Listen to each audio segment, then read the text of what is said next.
Back to the daily grind, and shout out to the full-time patrons. Make sure to hit subscribe if you're new and hit thumbs up if you're not a baby back bagel biting bitch boy, cause you know what time it is. It's full time. MMA. And it is time to break down and predict the Bellator 207 Mitrione versus Bader fight card going down this Friday, February 16th. This card is going to be headlined by Matt Mitrione and Ryan Bader fighting in the Bellator Heavyweight Grand Prix. Also, we got Roy Nelson versus Sergey Kharitonov going on in the co-main event. 2 heavyweight fights, and then a few other good fights down below. You can see we also have Big Kimbo Slice Jr., Baby Slice down there taking on Corey Browning, Lorenz Larkin, and Ian Pascu. Ian Pascu is the dude that was actually recently sparring with Conor McGregor. Some people were asking about the hand injury Conor had, and he said he was sparring this guy with no gum shield. He's a guy that, you know, Sherdog has him listed at middleweight. He's fought at welterweight. He's a pretty big dude, and he's coming in here, and I think he's fought for Bellator in the past, but his most recent fight wasn't for Bellator. But he's taking on Lorenz Larkin. I think that might be the alternate fight in the welterweight Grand Prix. Whoever wins this fight is going to be the alternate in the welterweight Grand Prix, so they might step in if anything happens, if anybody gets injured. So we'll see if Lorenz Larkin can win this fight. You know, he's coming over from the UFC. He's now 1-2 in Bellator. He's lost 2 of his Bellator fights so far, but to 2 of the best welterweights in the world, right? I believe he lost to Paul Daly and maybe Douglas Lima, 2 guys that are both fighting in the welterweight Grand Prix. So Lorenz Larkin in the alternate spot, but still a very talented welterweight.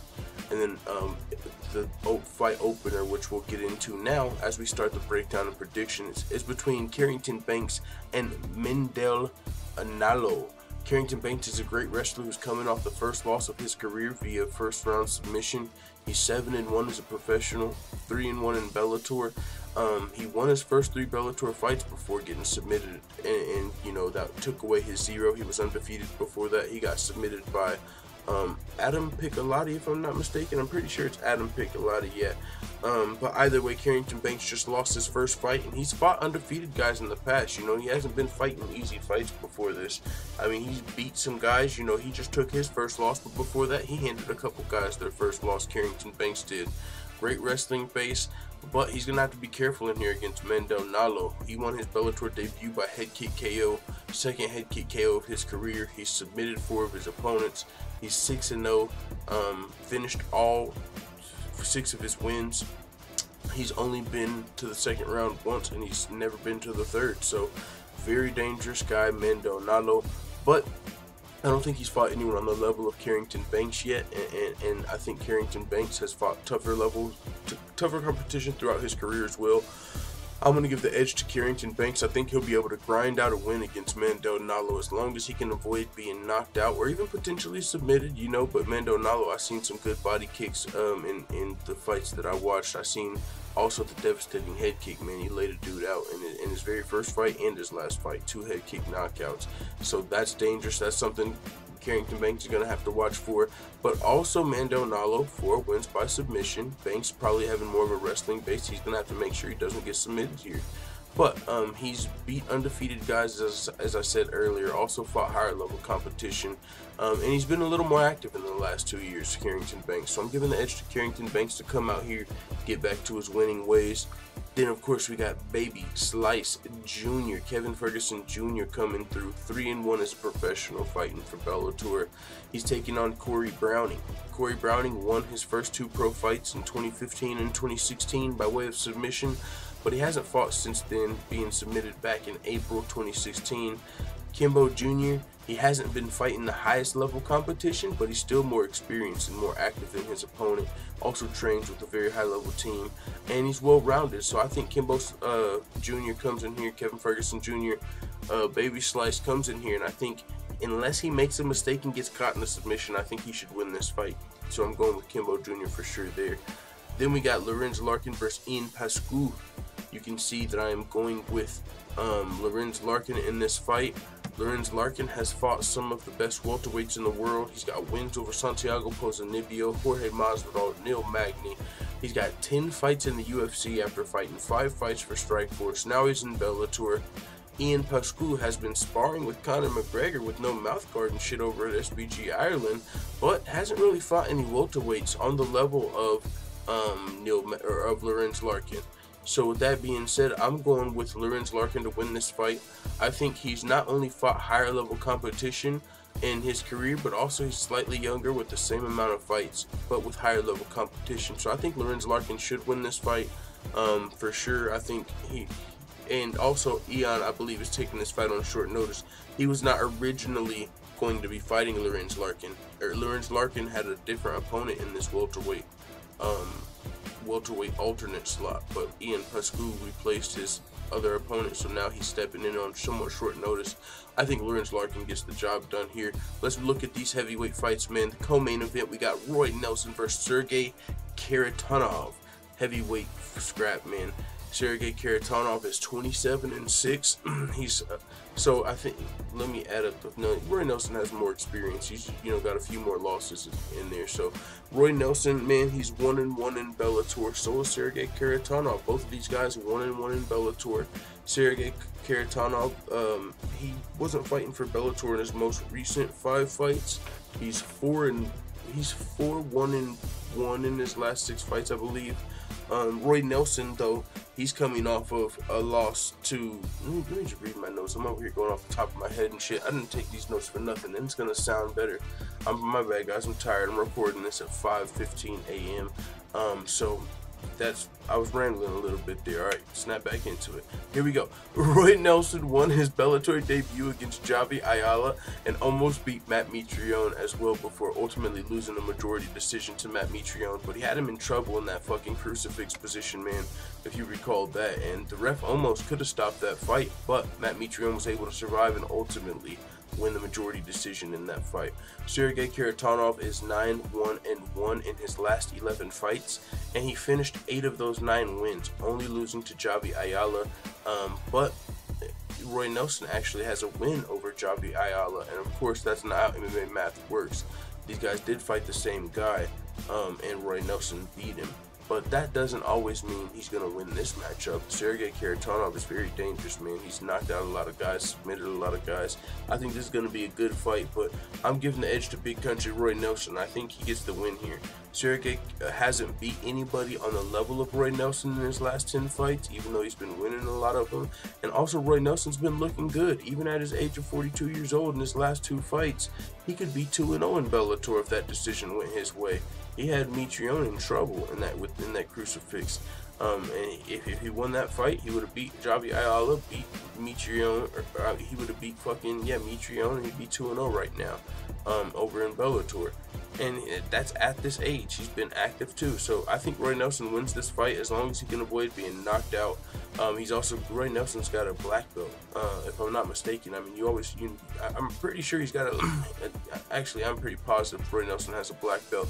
You don't always get to see it. Roy Nelson gets in a lot of slugfest and shit, a lot of fan-friendly fights. As a heavyweight, he gets in there and throws down.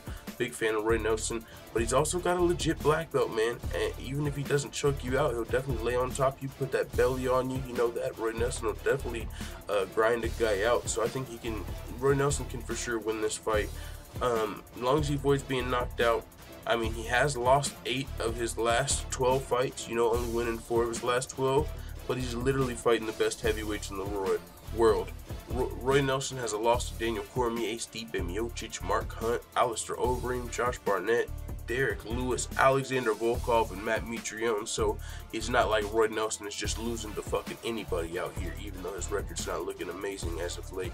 But I think he's going to be able to come in here and beat Sergey Kharitonov. In the co-main event, I got big country Roy Nelson. Let's move to the main event, full-time family. We got Ryan the Master Bader, Darth Bader, coming in 25-5, 3-0 in Bellator MMA. Matt Mitrione 13-5, 4-0 in Bellator MMA. Ryan Bader coming up from light heavyweight, fighting in the heavyweight Grand Prix. Ryan Bader is a motherfucking beast, by the way, dog. He's younger, more experienced. Of course, he's a little smaller in this fight, but he is Bellator's light heavyweight champion. Now he's fighting in the heavyweight Grand Prix, and he's been 3-0 since signing with Bellator. Ryan Bader is 10-1 in his last 11 fights, only losing via knockout to Rumble Johnson. That's his only slip up. He has wins over King Mo, Phil Davis, Little Nog, Ilir Latifi, Rashad Evans, and Ovin St. Preux. Matt Mitrione's 4-0 since coming to Bellator, and he's coming off wins over Fedor and Roy Nelson, but he almost lost both of those fights. He was in trouble in both of those fights. Matt Mitrione has won 3 of his last 4 fights by way of KO, TKO, but he was in trouble in both of his most impressive wins. There was a double knockdown in the Fedor fight, whoever's the quickest to recover, and he finished Fedor after recovering. But then in the Roy Nelson fight, he was in a crucifix. He was in trouble, man. Ryan Bader can for sure win this fight. I'm actually picking Ryan Bader to win this fight, you guys. I think Ryan Bader, the light heavyweight champion, either grinds out a win over Matt Mitrione or could potentially, knock him out. He could potentially knock out Matt Mitrione. I definitely think Ryan Bader is going to be a little more well-rounded in here. He's also got a lot more experience. He's fought higher-level opponents, and like I said, Matt Mitrione in his two most impressive wins in Bellator, he was in trouble in both of those fights, even though he squeaked out the win. Yeah, he's going to have a size advantage, but I think that's probably going to be one of his only advantages in this fight against the smaller but very talented Ryan Bader. Ryan Bader, I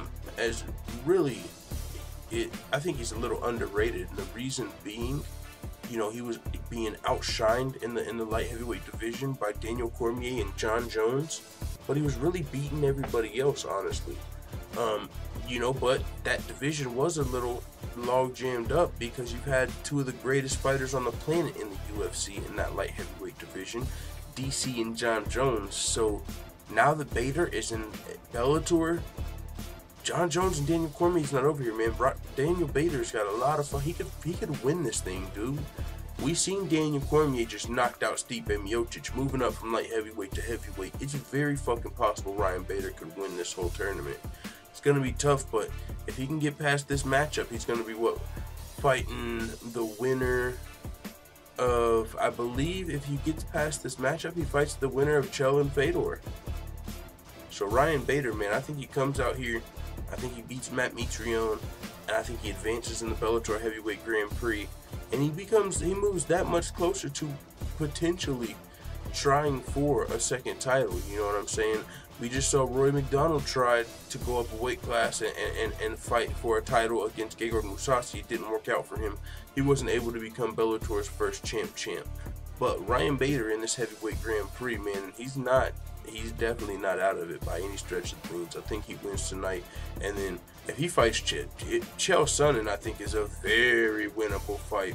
Dude, I think Ryan Bader would beat the shit out of Chael Sonnen. Fedor would be a little harder to call, but I think Ryan Bader would, and that's no disrespect to Chael Sonnen. I'm a big fan of Chael, but Ryan Bader is a guy that you could say is, he's close to his prime. He's right outside of it, but he might still be right at the edge of his prime. Ryan Bader, he's only 35 years old, so he's been looking good, beating high-level guys. Ryan Bader, I'm pretty confident in him to win this fight and advance in the heavyweight Grand Prix. We'll see what happens, though, you guys. These are my predictions and breakdown for Bellator 207. Going down February 16th, this Friday. With that being said, man, it is what it is. Let the full-time family know what you think in the comments. Bye, Felicia.